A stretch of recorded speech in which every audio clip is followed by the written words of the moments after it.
महाबली योद्धा है हनुमान, और भ्राता लक्ष्मण भी अत्यंत उग्र महायोद्धा हैं। यदि इन दोनों के बीच में युद्ध हो तो सर्वत्र सर्वनाश होगा।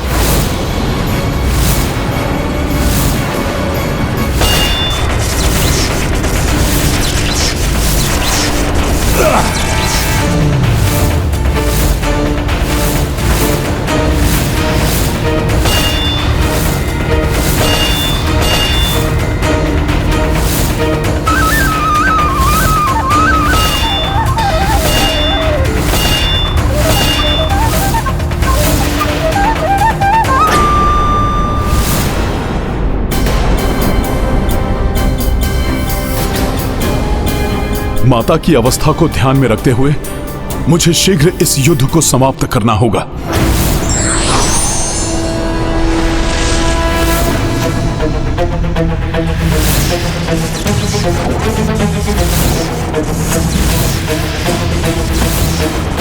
मेरे दिव्य बाण किसी को भेदे बिना नहीं थमेंगे हनुमान जी। फिर वो आपका वज्र के समान शरीर हो या अन्य कोई लक्ष्य। मुझे ये ज्ञात कराने के लिए आपका धन्यवाद भ्राता लक्ष्मण।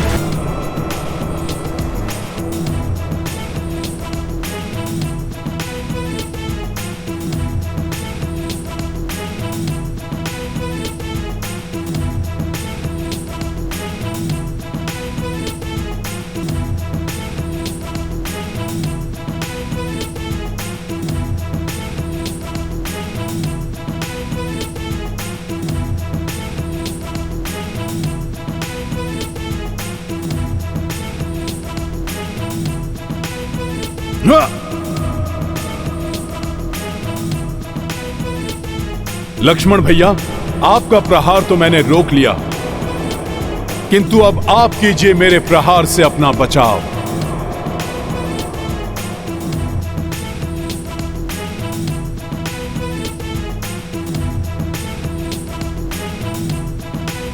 स्वामी, कैसा अनर्थकारी युद्ध है ये, जिसमें दोनों योद्धा श्री राम के लिए ही युद्धरत है। एक उनके वचन की रक्षा कर रहा है तो दूसरा उनके मन की। देवी, ऐसा धर्म युद्ध जब भी होता है तो धर्म को निजी संबंधों के उच्च स्थान पर रखकर भक्ति और धर्म की प्रतिष्ठा को बल और महिमा प्रदान करता है। किंतु किसका धर्म अधिक महत्वपूर्ण है, ये कैसे स्थापित होगा स्वामी?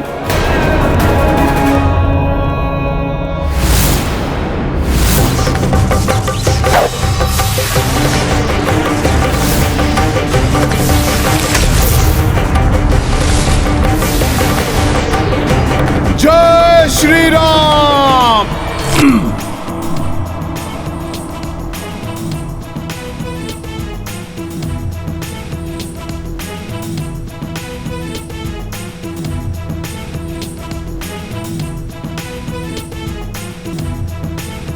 पुत्र हनुमान मेरे स्वामी के वचन के विरुद्ध जाकर भी उनके और मेरे सुख के प्रति ही निष्ठावान है, जिसके लिए वो कोई भी आघात सहने के लिए प्रस्तुत है। भैया, प्रतीत होता है कि यह भूकंपन तभी रुकेगा जब उन दोनों का युद्ध थमेगा। कोई ना कोई उपाय तो अवश्य होगा इस विध्वंसक महायुद्ध को रोकने का। एक उपाय है,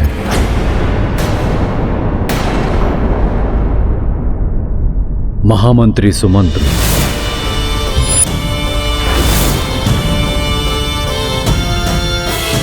जिनके परामर्श से आपका और आपके भ्राताओं का जन्म संभव हुआ।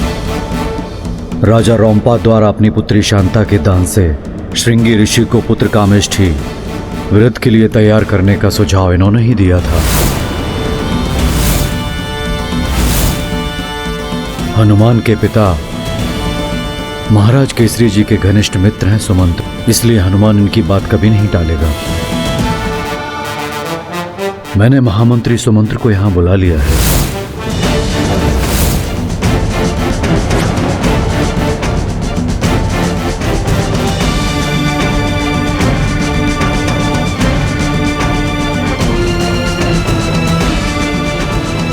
प्रणाम महामंत्री सुमंत जी। प्रणाम प्रभु। प्रणाम सुमंत्र जी।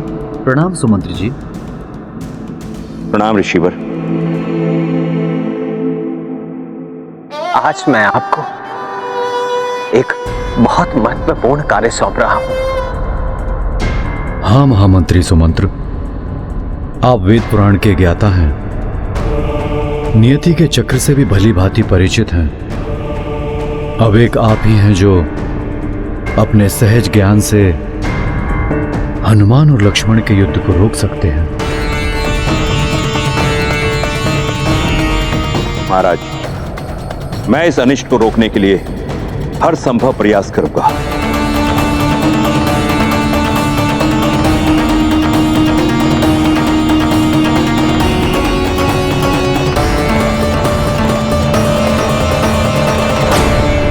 माता की इस अवस्था में मुझे उन्हें अयोध्या ले जाने में अधिक विलंब नहीं करना चाहिए। वज्रास्त्र!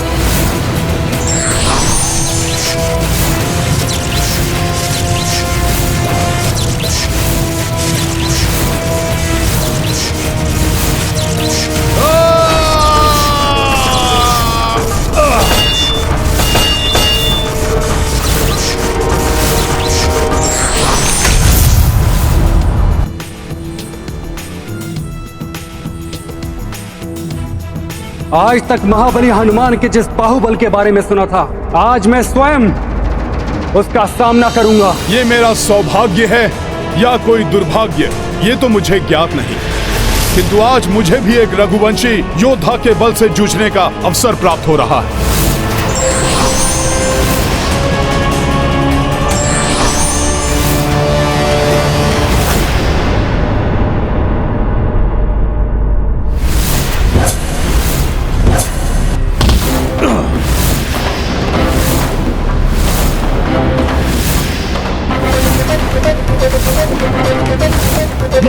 इस अनर्थ का कारण मैं ही हूँ। ना रावण मेरा हरण करता, ना ही स्वामी को ऐसा निर्णय लेने पर बाध्य होना पड़ता, किंतु मेरा दुर्भाग्य इन दोनों के अहित का कारण क्यों बने।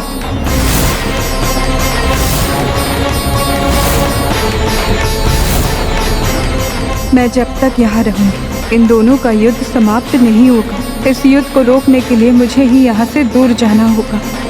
रावण द्वारा उनका हरण करने में एवं धोबी द्वारा उन पर आक्षेप लगाने में तो देवी सीता का कोई दोष नहीं है स्वामी। फिर वो ये आरोप अपने ऊपर क्यों ले रही हैं?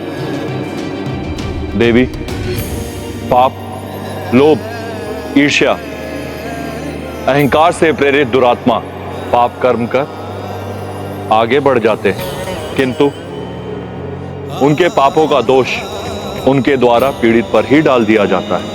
इसलिए पापी के मिट जाने से नहीं, अपितु पाप के मिटने से ही संसार धर्म से मुक्त हो सकता है।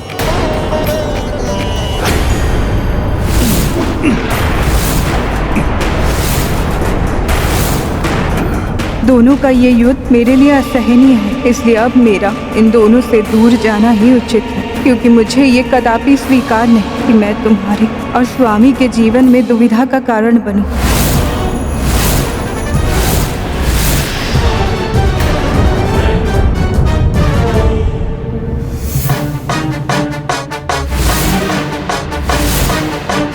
हनुमान जी, मैं भैया को दिया वचन पूर्ण करके ही रहूंगा। भैया लक्ष्मण, अपना पुत्र धर्म निभाने के लिए आपसे कितना भी संघर्ष करना पड़े मैं करूंगा।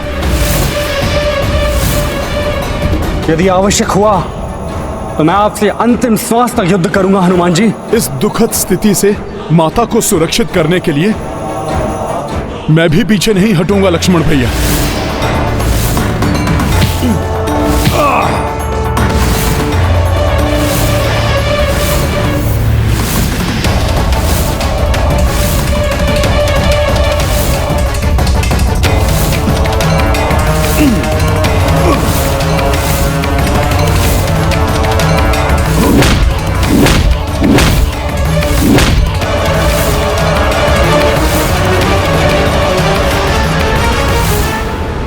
क्या हुआ हनुमान जी, आप रुक क्यों गए?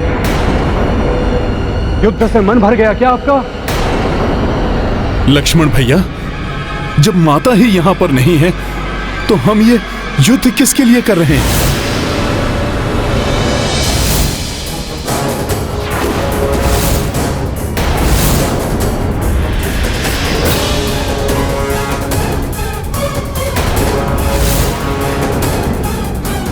माता, माता कहां है आप?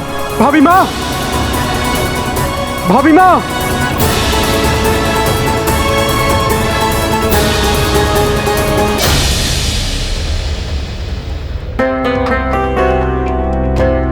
माता के आभूषण? लक्ष्मण भैया, माता यही कहीं होंगी।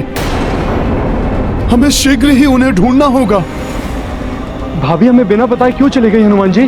भैया लक्ष्मण, आप भी तो बिना वास्तविक कारण बताए उन्हें यहां पर ले आए थे, किंतु व्यर्थ के इस विमर्श में समय गवाए बिना हमें माता को ढूंढना चाहिए।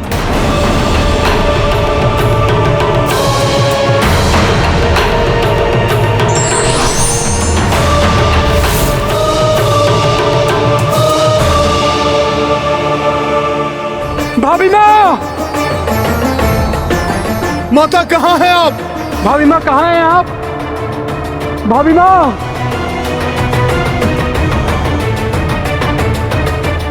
भाभी माँ, भाभी माँ कहाँ हैं आप? भाभी माँ, माता, भाभी माँ, भाभी माँ कहाँ हैं आप? माता आप कहां हैं?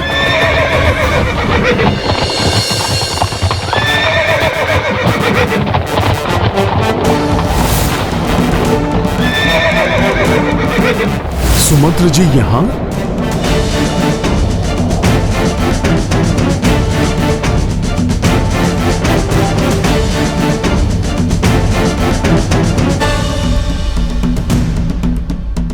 प्रणाम सुमंत्र जी। प्रणाम सुमंत्र जी। प्रणाम। महामंत्री सुमंत्र जी, आप यहाँ कैसे? राजकुमार लक्ष्मण जी, हनुमान जी, प्रभु श्री राम ने मुझे आप दोनों को अयोध्या वापस लाने के लिए भेजा है। क्षमा कीजिए महामंत्री सुमंत्र जी, हमारा लौटना नहीं अपितु माता को ढूंढना अति आवश्यक है। इतने घने वन में वो एकाकी कहां होंगी? कहां जाएंगी माता?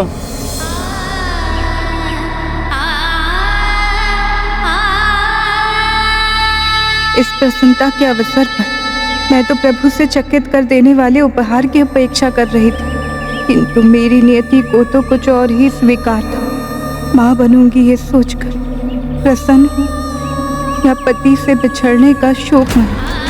ऐसे दुख ने घेरा है माता को कि वो एकाकी रुदन करती रहेंगी। सुमंत्र जी, मैं उन्हें पुनः वैसे ही नहीं देखना चाहता जैसे मैंने प्रथम बार लंका में उनके दर्शन किए थे, प्रभु के विरह में अश्रु बहाते हुए। हनुमान जी, यही तो विधि का विधान है। यही समझाने के लिए तो प्रभु श्री राम ने मुझे यहां भेजा है। सुमंत्र जी, इस समय प्रभु इस स्थिति को राजधर्म की दृष्टि से देख रहे हैं, किंतु मुझे ज्ञात है उनके मन की दृष्टि तो बस माता पर ही टिकी है। इसलिए सर्वप्रथम मेरा माता को ढूंढना ही अति आवश्यक है। हनुमान जी, आप सर्वथा उचित कह रहे हैं, परंतु मैंने प्रभु श्री राम की दशा देखी है। उन्होंने मात्र इस विश्वास के साथ मुझे यहां भेजा है कि आप मेरा कहां मानेंगे। आपके मन की दशा मुझे ज्ञात है हनुमान जी। ये परिस्थिति जितनी कठिन आपके लिए है, उतनी ही राजकुमार लक्ष्मण जी के लिए है, मेरे लिए और संपूर्ण अयोध्या वासियों के लिए। किंतु यही नियति है, इसे टाला नहीं जा सकता। आपको इसे समझने की आवश्यकता है हनुमान जी। सुमंत्र जी, नियति होती तो अवश्य अटल होती, किंतु उस धोबी की कुबुद्धि के कारण हुई इस स्थिति को तो सुधारा जा सकता है। नहीं हनुमान जी, यह घटना भी पूर्व नियत है, जिससे आप और प्रभु श्री राम अनभिज्ञ हैं, और इसका कारण एक श्राप।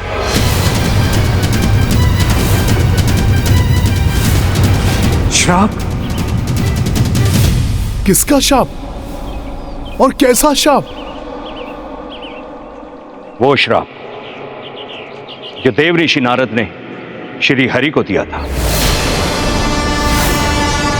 देवर्षि तो श्री हरि के अर्थात प्रभु श्री राम के भक्त हैं। भला वो ऐसा शाप कैसे दे सकते हैं जिससे प्रभु और माता सीता एक दूसरे से बिछड़ने पर विवश हो जाएं? मैं बताता हूं हनुमान जी। एक बार देवऋषि नारद को इस बात का अहंकार हो गया कि वो मोह माया के बंधनों से ऊपर उठ चुके हैं। जहां जाते थे बस इसी बात का बखान करते थे। देवर्षि, मोतियों की ये माला भेंट स्वरूप स्वीकार कीजिए। नारायण नारायण। देवराज, मोह माया का नारद के जीवन में कोई स्थान नहीं। अपना हार उसे दीजिए जिसे धन धान्य का लोभ हो। प्रणाम पिताश्री। देवर्षि की उपाधि उसे दीजिए जो उपाधि पाने का इच्छुक हो। मोह माया से तज चुका है ये नारद। नारायण नारायण। प्रभु कैलाश में अपने किसी ऐसे भक्त को स्थित करें जिसे उस स्थान की लालसा हो। सभी प्रकार की मोह माया छोड़ चुका है ये नारद। देवऋषि नारद के इस स्तंभ को सबने अनदेखा किया, किंतु अंततः यही भूल वो बैकुंठ में श्री हरि के समक्ष कर बैठे जो पूर्व से ही नारद जी के इस अहंकार को भांप चुके थे। नारायण नारायण। प्रभु, वैकुंठ के निकट जो दिव्य नगरी का निर्माण किया है वो तो अत्यंत भव्य है। प्रिय, मेरे विचार से उस दिव्य नगरी में भक्त नारद को ना प्रभु ना। नारद मोह माया के फेर में नहीं पड़ने वाला। आप ऐसी दया दृष्टि अपने किसी ऐसे भक्त पर कीजिए जो अभी भी माया के कुचक्र में ही पड़ा हो। नारायण नारायण।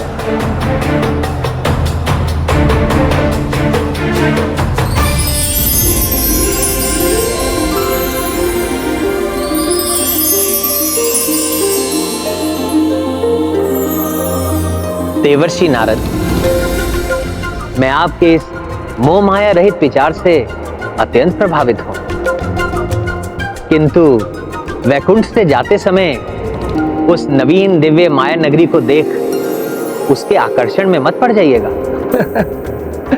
आप उसकी चिंता मत कीजिए प्रभु। नारद को अब कुछ नहीं लुभा सकता, क्योंकि नारद तो मोह माया से बहुत ऊपर उठ चुके हैं। नारायण नारायण। सुमंत्र जी, फिर क्या हुआ? देवर्षि नारद के अहंकार ने उनके द्वारा दिए जाने वाले शाप का रूप कैसे ले लिया? बैकुंठ से जाते समय देवऋषि नारद के साथ जो कुछ भी हुआ ये उसी का परिणाम है। देवऋषि नारद को इस बात का विश्वास था कि नवीन नगरी पर उनकी दृष्टि भी नहीं पड़ेगी, किंतु वो तो उसी में प्रविष्ट कर गए। किसी भी अवस्था में मोहित नहीं होऊंगा मैं। इस नगरी को देखे बिना ही आगे बढ़ जाऊंगा। नारायण नारायण। इस नगरी की सुंदरता नहीं लुभा सकती मुझे। वैकुंठ से जाते समय उस नवीन दिव्य माया नगरी को देख उसके आकर्षण में मत पड़ जाइएगा। यदि एक दृष्टि इस नगरी पर पड़ भी गई तो मैं इससे मोहित थोड़ी ना हो जाऊंगा। मोह माया से तो कितना ऊपर हूं मैं।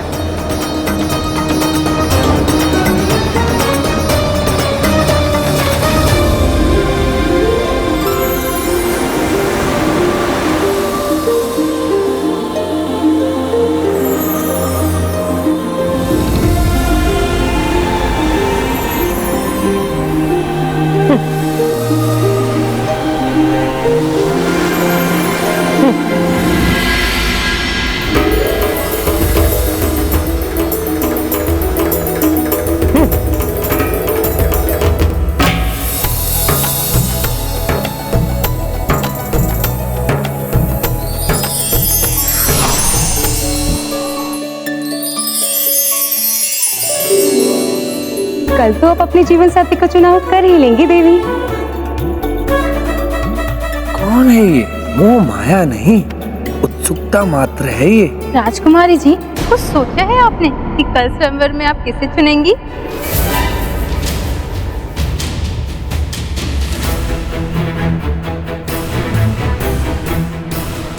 राजा को चुनेंगी या किसी योद्धा को? किसी देवता को चुनेंगी या किसी ऋषि को?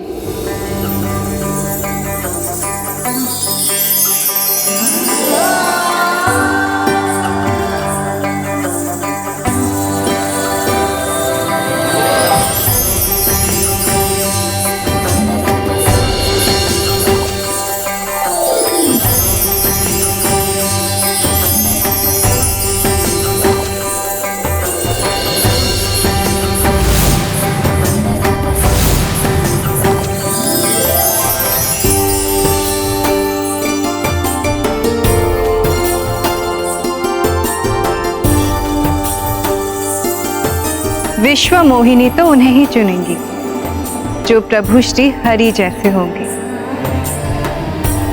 जिनका मुख श्री हरि जैसा होगा, जिनका रूप श्री हरि जैसा होगा।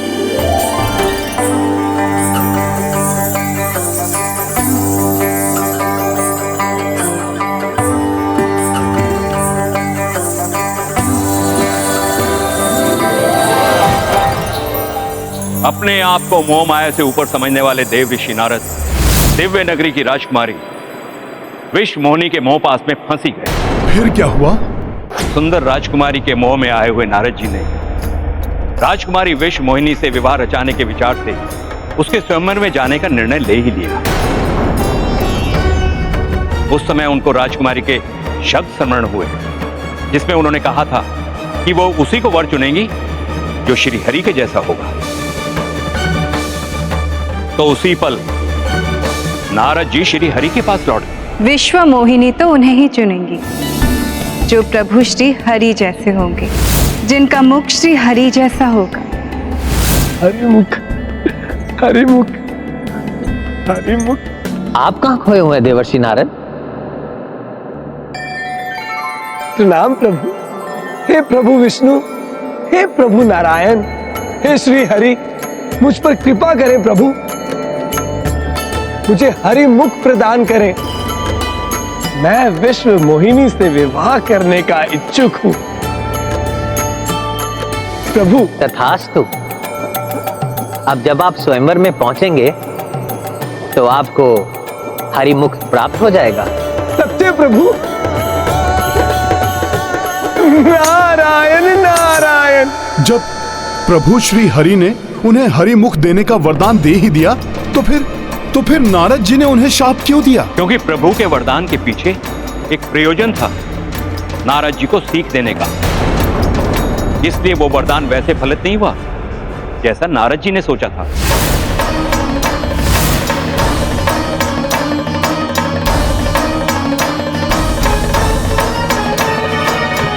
ये कौन सा स्वांग रचा है इन्होंने? हमसे तो भिन्न लग रहे हैं ये।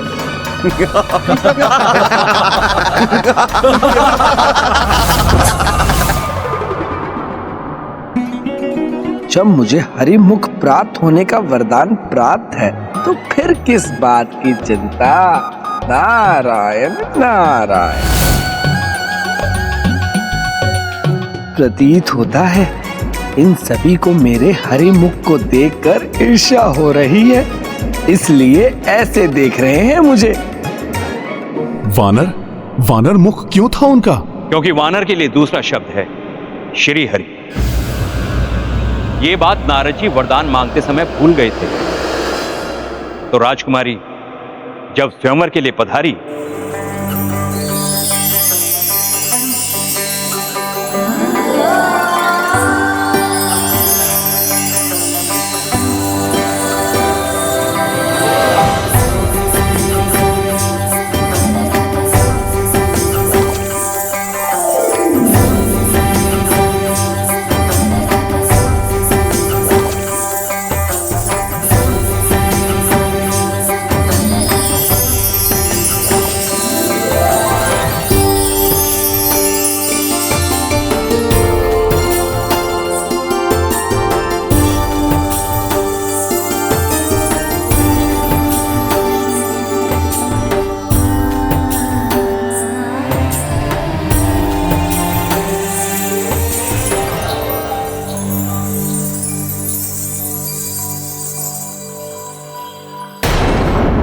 कदाचित राजकुमारी की दृष्टि उचित प्रकार से मुझ पर नहीं पड़ी।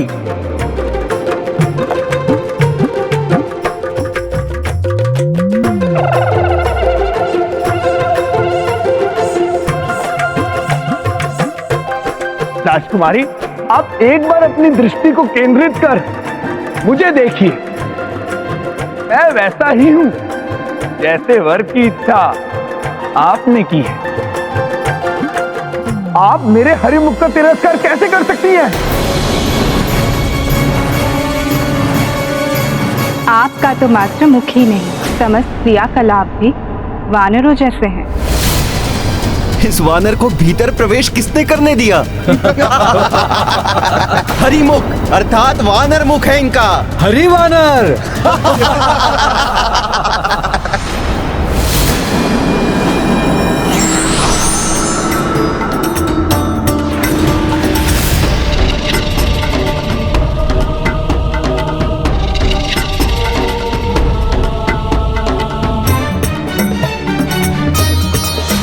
प्रभु श्री हरि की, प्रभु श्री हरि की, प्रभु श्री हरि की, प्रभु श्री हरि की, प्रभु श्री हरि की, प्रभु श्री हरि की, प्रभु श्री हरि की, प्रभु श्री हरि की।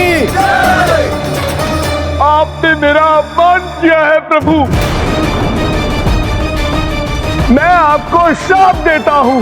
आपके नर अवतार में, आपके प्रत्येक कार्य में आपको मुझ जैसे वानर की सहायता चाहिए होगी।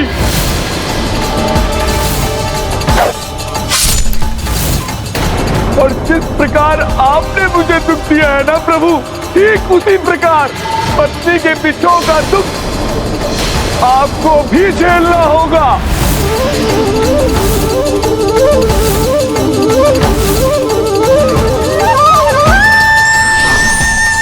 उसी श्राप के कारण आज माता सीता को प्रभु श्री राम से विलग होना पड़ रहा है। सुमंत्र जी, नियति है तो भी मैं माता को वन में एकाकी कैसे छोड़ सकता हूँ? हनुमान जी, नियति ने इस घटनाक्रम के साथ उस स्थान को भी नियत कर रखा है जहां माता सीता को शरण प्राप्त होगी। वहां अनेक ऋषि मुनियों के आश्रम हैं।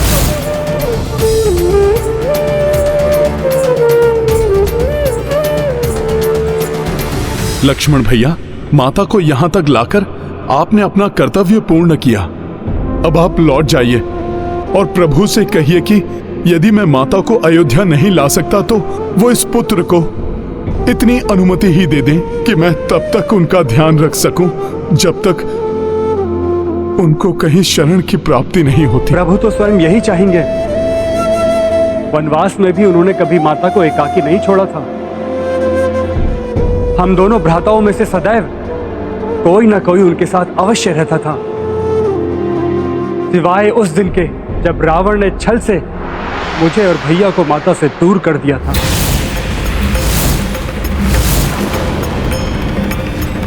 भैया लक्ष्मण, तब आप मुझे आज्ञा दीजिए जिससे मैं शीघ्र माता को ढूंढ सकूं। हनुमान जी, भाभी माँ का ध्यान रखिएगा।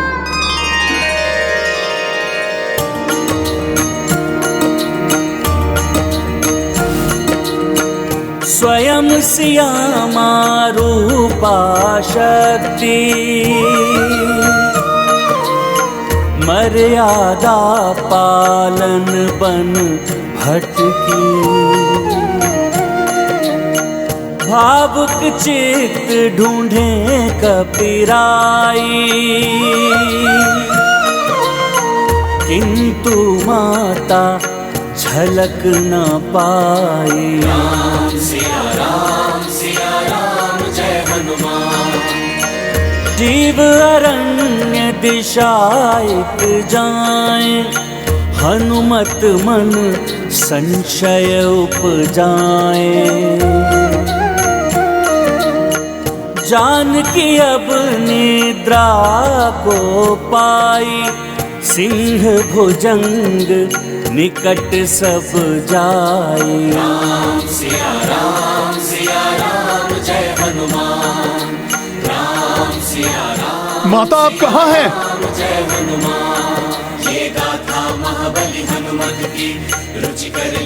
प्रतीत हो रहा है माता सीता कहीं निकट ही हैं।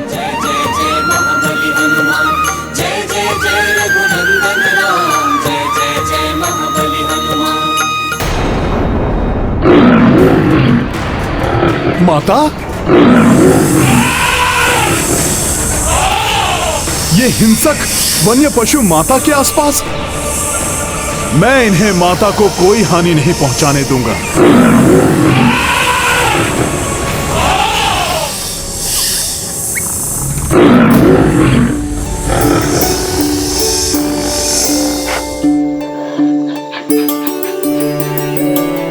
किंतु ये सब तो माता को कोई हानि पहुंचा ही नहीं रहे हैं।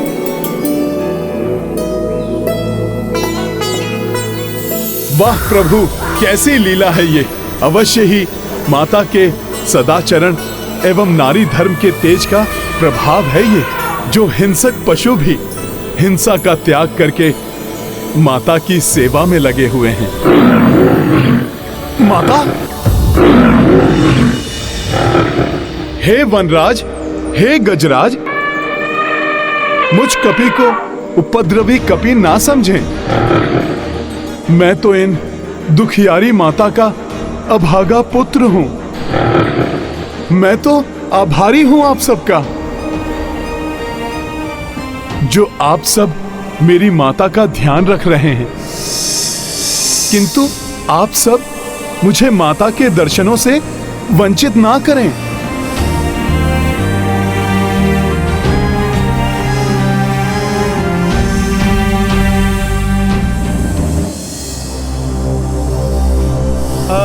माता,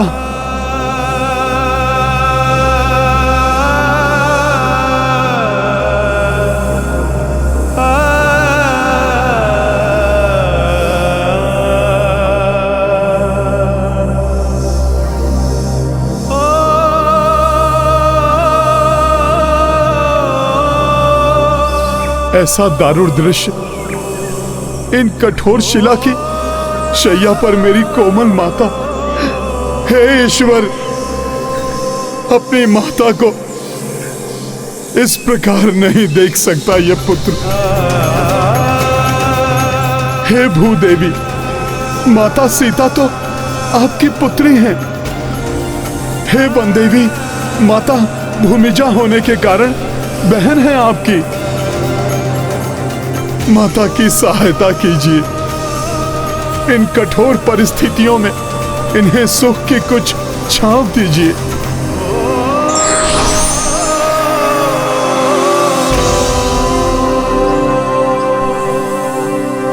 मेरी विनती स्वीकार कीजिए। मेरी माता के कष्ट कम कर दीजिए माता।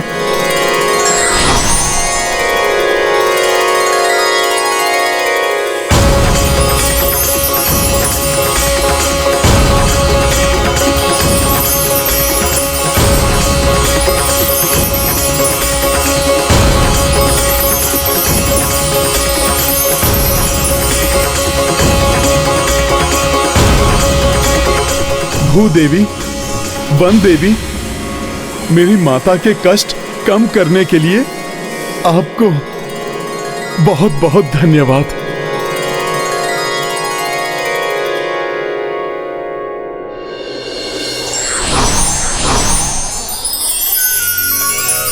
प्रकृति के इस सुंदर परिवर्तित वातावरण में जब तक माता विश्राम कर रही हैं, तब तक मैं माता के भोजन के लिए फल आदि और पीने के लिए जल की व्यवस्था कर देता हूं।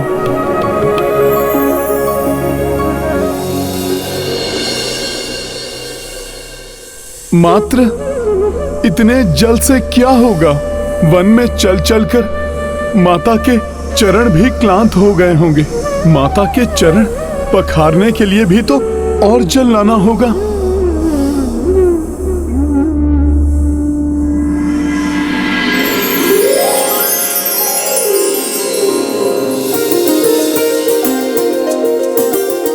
नन्ही गिलहरियों, आप हमारी सहायता के लिए आई हैं।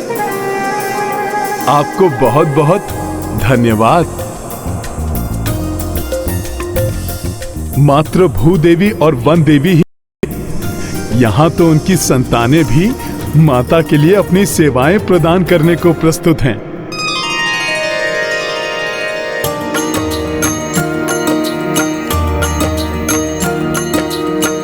माता की सेवा के लाई तत्पर वन्य जीव कपिराई। सब हुसिया सेवा महव्यस्ता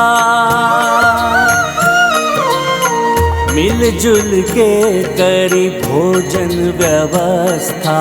राम सिया राम जय हनुमान। अभी परंतु कपि चित्त पीड़ित राम कंज नयन जल पूरित। राम सिया चल को भिगाए कपि दृग नीरमा चरना गिराए। राम सिया राम जय हनुमान। राम सिया राम जय हनुमान।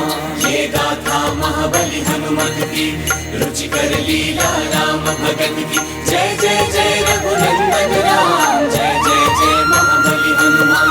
जय जय जय रघुनंदन राम। जय जय जय महाबली हनुमान। पुत्र हनुमान, तुम यहाँ?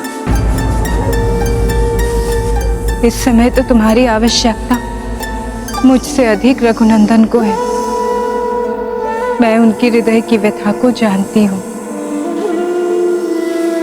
मैं तो यहाँ प्रकृति के अंक में सुख से विश्राम कर रही थी। मेरे रघुनंदन तो हर क्षण मेरे विरह की अग्नि में तप रहे होंगे। तुम्हें तो उनके समीप होना चाहिए था पुत्र। क्षमा करें माता, प्रभु तो अपने भ्राताओं, अपनी माताओं के निकट है, किंतु आपका ये पुत्र अपनी माता को वन में एकाकी छोड़कर कैसे जा सकता है? माता, ये जो कुछ भी हुआ है अनुचित है। ये दुखी मत हो पुत्र।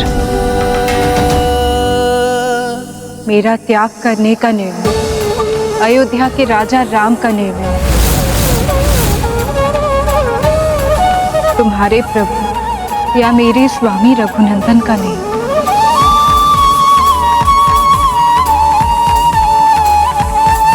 इस सत्य के बारे में तो तुम भी जानते हो पुत्र। किंतु माता। हनुमान, रघुनंदन के कृत्य पर प्रश्न उठाने वाला कोई भी उनके कृत्य के सार को नहीं समझ सकता।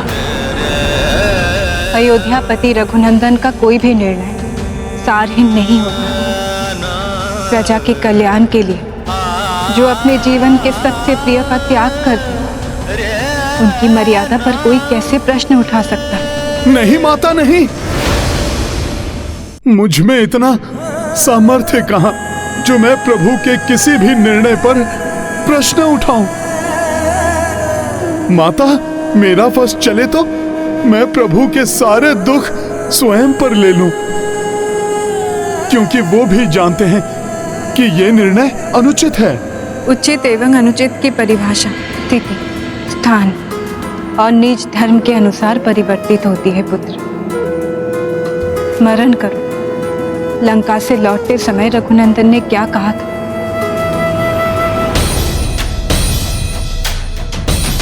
अयोध्या के राजा राम ने जो किया उचित ही किया। प्रजा के मन में उपजे संदेह का शमन ना करने वाला राजा अविश्वास को जन्म देता है, और वही अविश्वास प्रजा के मन में धीरे धीरे विद्रोह का रूप लेता है। माता, स्वर्ण के समान शुद्ध एवं गंगा के समान निर्मल है आपका हृदय। पतिदेव के द्वारा त्याग किए जाने के पश्चात भी आपके मन में उनके प्रति तनिक भी द्वेष या रोष नहीं है। पुत्र हनुमान, ये तो तुम भी जानते हो, जिसके हृदय में स्वयं श्री राम, उसके हृदय में कोई द्वेष या रोष नहीं हो सकता।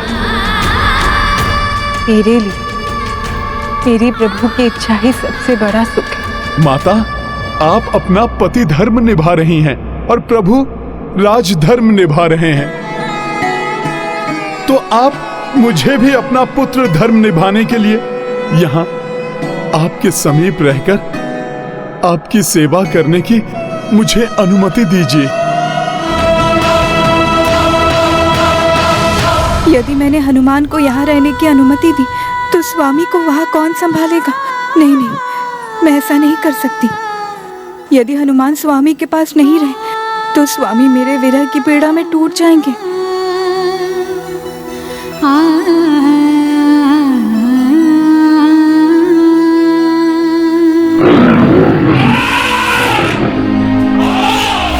दो कलियां अर्थात माता की कुक्षी में दो नन्हे पुष्प खिलने वाले हैं।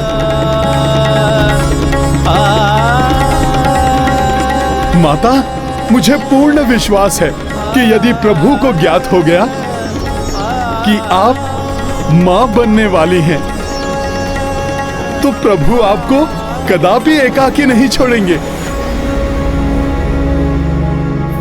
हनुमान ने कैसे जान लिया कि मुझे मां बनने का सौभाग्य मिला है?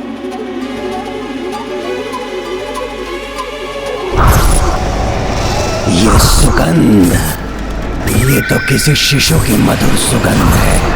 शिशु ही मेरा सर्वाधिक प्रिय आहार है, और ये सुगंध तो एक नहीं, दो दो शिशुओं की उपस्थिति का संकेत है। वो शिशु जो या तो जन्म ले चुके हैं या जन्म लेने वाले हैं। मुझे ऐसा क्यों आभास हो रहा जैसे मेरी संतानों पर कोई बहुत बड़ा संकट आने वाला हो?